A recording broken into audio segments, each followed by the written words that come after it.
আমরা শিলিগুড়িতে বসেছিলাম আলিপুরদুয়ার, কোচবিহার, কালিম্পং, দার্জিলিং, জলপাইগুড়িকে নিয়ে। পরে আমরা দুর্গাপুরে বসেছিলাম বাঁকুড়া, পুরুলিয়া, পূর্ব পশ্চিম বর্ধমানকে নিয়ে। আজকে এখানে আমরা নদিয়া, উত্তর চব্বিশ পরগনা এবং হুগলিকে নিয়ে বসেছিলাম। অনুরূপ মিটিং আমাদের মালদাতে হবে, মালদা, মুর্শিদাবাদ, উত্তর এবং দক্ষিণ দিনাজপুরকে নিয়ে। অনুরূপ মিটিং আমাদের কোলাঘাটে হবে, পূর্ব পশ্চিম মেদিনীপুর, ঝাড়গ্রাম এবং হাওড়াকে নিয়ে। আমরা মূলত যেটা জোর দিয়েছি, শর্ট টার্মে নির্বাচিত এমএলএদের সঙ্গে প্রশাসনের সমন্বয়। একটা নতুন ব্যবস্থা চালু হয়েছে, যেখানে শাসকের আইন নয়, আইনের শাসন। নতুন একটা বিশ্বের সর্ববৃহৎ রাজনৈতিক দল, যে দল নেশন ফার্স্ট মন্ত্রে বিশ্বাসী, তারা জনতা জনার্দনের আশীর্বাদ নিয়ে ক্ষমতা পেয়েছে। নতুন ব্যক্তিরা এমএলএ হয়েছেন, মন্ত্রী হয়েছেন, মুখ্যমন্ত্রী হয়েছেন। আমাদের ভিশন কি, আমরা কি চাইছি, কেমনভাবে রাজ্য চালাতে চাইছি, আমাদের সংকল্পপত্র কি, এটা প্রথমেই অ্যাডমিনিস্ট্রেশনের সর্বস্তরে পৌঁছে যাওয়া দরকার। সেই উদ্দেশ্য নিয়েই আমরা কিন্তু এই পরিক্রমাগুলো করছি। আপনারা এর আগে মিটিংগুলোতে দেখেছেন কত কোটি কোটি টাকা খরচ করা হয়েছে। এই কলকাতা থেকে কল্যাণী আসতে 1 ঘন্টা লাগে এখন জাতীয় সড়কের যুগে, সেখানেও হেলিকপ্টার ব্যবহার করা হয়েছে। এখানে কত রকমের খাওয়ারের ব্যবস্থা, নিশ্চয়ই সারাদিন আছে, দুপুরবেলা একটু খাবার দিতে হবে। এখানে কত গাড়ির মেলা, এখানে অফিসাররা গাড়ি শেয়ার করে এসেছেন। রাস্তা বন্ধ, 3 দিন ধরে দক্ষযজ্ঞ, 3 কোটি 4 কোটি টাকা করে এর আগে খরচ হয়েছে। আমরা এইগুলো আপনারা দেখছেন যে সাইলেন্টলি, চুপচাপ, যেটুকু ন্যূনতম না করলে নয়, সেই ব্যবস্থার মধ্য দিয়ে এই সরকার জনগণের কল্যাণ করতে চায়, নিজেদের বৈভব ক্ষমতা দেখাতে চায় না। সেই জন্যই আমরা করছি। মিটিং খুব ফ্রুটফুল হচ্ছে। আমরা এত ডাক পাইনি 5 বছর। আমি প্রথম দিন থেকেই বলেছিলাম প্রশাসনিক মিটিংয়ে আমরা সব এমএলএদের ডাকবো, আর বিশেষ বিশেষ এমপিদের ডাকবো। আজকে বিশেষ বিশেষ এমপিদের মধ্যে বারাসাতের এমপিকে আমরা বিশেষ বিশেষভাবে ডেকেছিলাম, এসছেন উনি। আর আমাদের দলের এমপিদের আমরা ডাকছি সব জায়গায়, কারণ আমাদের এমপিদেরকে বিডিওরা পর্যন্ত, ওসিরা পর্যন্ত তাদের ফোন ধরতেন না। এই সিস্টেম তো ঠিক না। আমরা এখানে বলেছি, আইপিএস আইএসরা জানেন একটা পাবলিক রিপ্রেজেন্টেটিভকে কিভাবে রেসপেক্ট দিতে হয়। মহারাষ্ট্র সরকার করেছে, যে কোনো নির্বাচিত প্রতিনিধিকে যদি অনার না দেন, কীভাবে অনার দেবেন সেটাও স্টেট ক্যাডার এবং ন্যাশনাল ক্যাডারে বলা আছে। এগুলো আমরা এখানে করেছি, বলেছি। এবং আজকে এখানে বসিরহাটের অনেক অপোজিশনের এমএলএরাও যুক্ত হয়েছিলেন, তাদের মধ্যে একজনকে বলার সুযোগও আমরা দিয়েছি। আমরা চাই যে কেন্দ্র রাজ্য ডবল ইঞ্জিনের সুফল মানুষ পাক, এবং কেবলমাত্র নির্বাচনের সময়ই রাজনৈতিক কচকচানি হোক।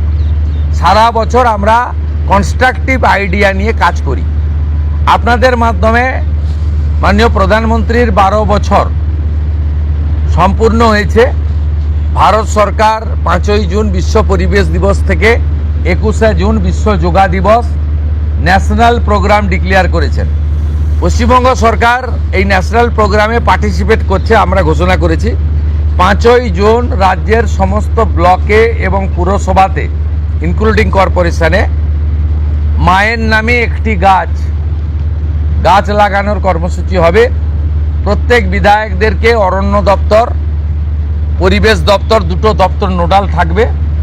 তারা ফলের গাছ দেবেন এলাকায় বিতরণ করার জন্য, এলাকায় লাগানোর জন্য।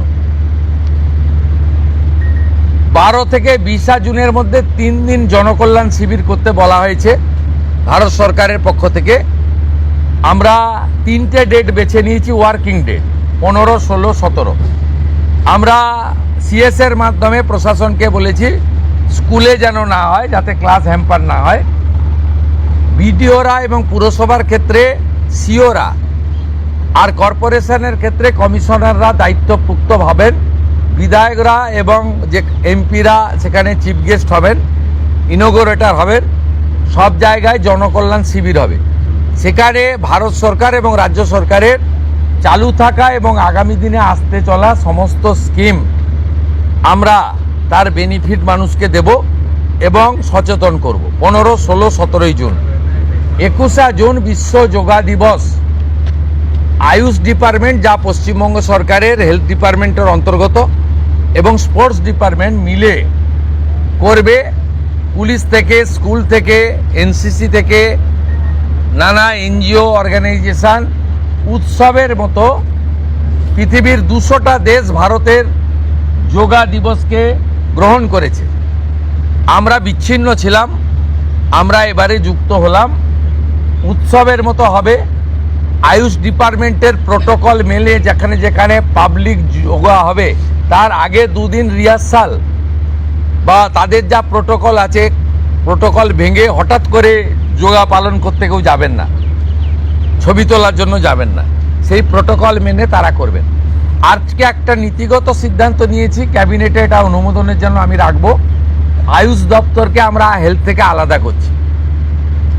আমরা আয়ুষ মিনিস্ট্রি আলাদা করব এবং আয়ুষের ক্ষেত্রে আমরা একজন ভালো কম্পিটেন্ট অফিসারকে দায়িত্ব দেব করে আয়ুষের যে অপরচুনিটি রয়েছে গোটা দেশে, সেই অপরচুনিটিকে আমরা কাজে লাগাবো।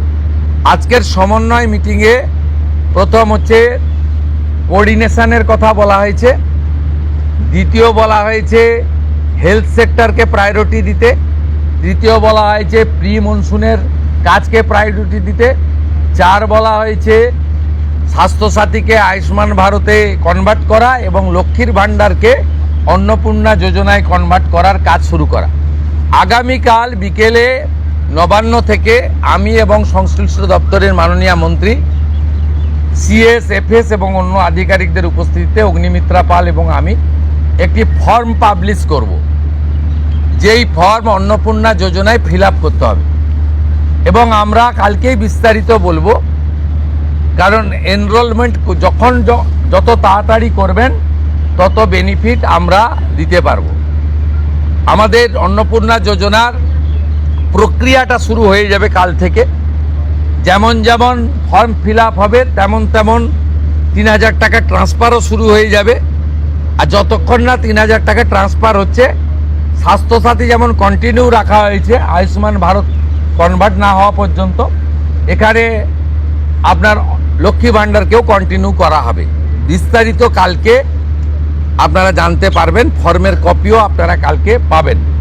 অফলাইন অনলাইন অবশ্যই থাকবে, শুধু পাবলিকের উপরে ছেড়ে দেওয়া হবে না, বিধায়করা নিজ উদ্যোগে ফর্ম ফিল আপ করাবেন এবং সরকারও বিডিওদের নেতৃত্বে প্রত্যেক বাড়িতে বাড়িতে ফর্ম ফিল আপের জন্য সহযোগিতা করার জন্য লোক পাবেন। এবং মাথায় রাখতে হবে, ভারতীয়রাই কেবলমাত্র এই সুযোগ পাবেন, অভারতীয়রাই সুযোগ পাবেন না। ভারতবর্ষের সরকারের টাকা বাংলাদেশ থেকে আসা অবৈধ অনুপ্রবেশকারীদের দেওয়ার জন্য নয়, এটা খুব ক্রিস্টাল ক্লিয়ার। সরকারি বাসে আপাতত সব মহিলাদের আমাদের ফ্রি সুযোগ তারা পাচ্ছেন আগামী সপ্তাহ থেকে। তো আগেই ক্যাবিনেট অনুমোদন দিয়েছে, এটা কার্যকর হচ্ছে। কিন্তু আমরা এখনই সবাইকে, সব মহিলা বললে সুযোগ দিলে পরবর্তীকালে কিন্তু কার্ড করব। আমরা দেখেছি ডোমকলে বিগত সরকারের সময় পুরুষরা লক্ষ্মীর ভাণ্ডার পেয়েছেন। কেউ যদি মুখ মাথা চাপিয়ে রেখে শিলিগুড়ি থেকে এনবিএসটিসির ভলভো বাসে উঠলেন দীঘা আসবেন বলে, তিনি যদি বোরখা পরে চলে আসেন, তাহলে তাকে পুরুষ না মহিলা দেখার কোনো মেকানিজম বাসের ড্রাইভার কন্ট্রাক্টরের নেই। আপাতত চালু করলেও পরে আমরা মহিলাদের জন্য আলাদা ফ্রি কার্ড করে দেওয়ার ব্যবস্থা করব। আমরা প্রাথমিকভাবে আলোচনা করেছি এবং এটা আমরা কার্যকর করতে চলেছি। আমাদের মা ক্যান্টিন রয়েছে, সেই ক্যান্টিনগুলোতে 367টা, তাই তো, অ্যাপ্রক্স 400-র কাছাকাছি সংখ্যা আপাতত এই থাকছে। সেখানে আমরা 2 দিন করে মাছ খাওয়াবো সপ্তাহে। 2 দিন করে মাছ খাওয়াবো, 5 টাকাতেই খাওয়াবো। এই কাজগুলো আমরা করছি। বাকি অন্যান্য বিষয়গুলো আছে, হবে। আমরা কয়েকটা প্রোগ্রাম পেয়েছি, সেটা হলো আগামী 30 তারিখে কেন্দ্রীয় আরবান এবং পাওয়ার মিনিস্টার আসছেন, অগ্নিমিত্রা পাল মহোদয়, তার প্রোগ্রাম পুরো অ্যাসিস্ট করছেন। আমিও একটা সময় নিশ্চয়ই কাটসি মিট করব। 4 তারিখে শিপিং মিনিস্টার আসছেন, শিপিং রিলেটেড মিটিং হবে। 6 তারিখে মাননীয় রেলমন্ত্রী আসছেন। আর 8 তারিখে দিল্লিতে স্বাস্থ্য দপ্তরের সঙ্গে পশ্চিমবঙ্গ সরকার আয়ুষ্মান ভারতের এগ্রিমেন্ট করবেন। এই প্রোগ্রামগুলো আপনাদের মাধ্যমে আমরা জানাতে চাই। আমাদের সরকার, আপনাদের সরকার আগামী সপ্তাহ থেকে মুখ্যমন্ত্রীকে বন্ধ হয়ে যাচ্ছে, তার জায়গায় আমরা নাম দিচ্ছি আপনার সরকারকে বলুন। আর পুরনো যে নাম্বার ছিল ও নাম্বারেরও বদল আসছে।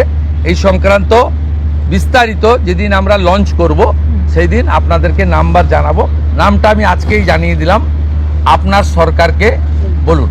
মাননীয় রাজ্যসভার সাংসদ শ্রমিক ভট্টাচার্য মহোদয়কে নাম ঠিক করার জন্য সরকার পরামর্শ চেয়েছিল, তিনি এই নামটা ঠিক করেছেন। মুখ্যমন্ত্রী হিসেবে আমি সেই নামটা গ্রহণ করেছি। आज सुबह से देखा जा रहा है बहुत सारे बॉर्डर पे जमा हो रहे हैं, वो बॉर्डर क्रॉस करना चाह रहे हैं। क्या ये जो ऑर्डर आपने किया था, स्टेट गवर्नमेंट ने किया था, होल्डिंग सेंटर हर एक डिस्ट्रिक्ट में होना चाहिए, उसके बाद डर के मारे जो है लोग बॉर्डर क्रॉस करना चाह रहे ये हैं? एग्जिस्टिंग फॉरेनर्स एक्ट है, कोई नया कानून नहीं है। और ये लोग चला जाना चाहिए। और उनका बांग्लादेशी जो नागरिक है उनका लेने का जिम्मेदार तो है उनका। तो जब हम लोग यहाँ से बोल रहा था तब वहाँ से उनका जो स्पोक्स पर्सन है, मैं देखा था सोशल मीडिया में और यूट्यूब में आया, जो उन्होंने बताया जो बांग्लादेशी है वो तो हम लोग ले लेगा। तो ये सब बांग्लादेशी है, इसको ले लेना चाहिए। लेकिन ये लोग को, पुलिस को हम लोग बता दिया जेल में भेजने का जरूरत नहीं है। देश के रुपया में खाना खाएगा, कपड़ा देगा, मेडिसिन देगा। एक दामाद है ये लोग। जल्दी जल्दी भागो, जल्दी जल्दी भागो, नहीं तो जो करना है सरकार करेगा।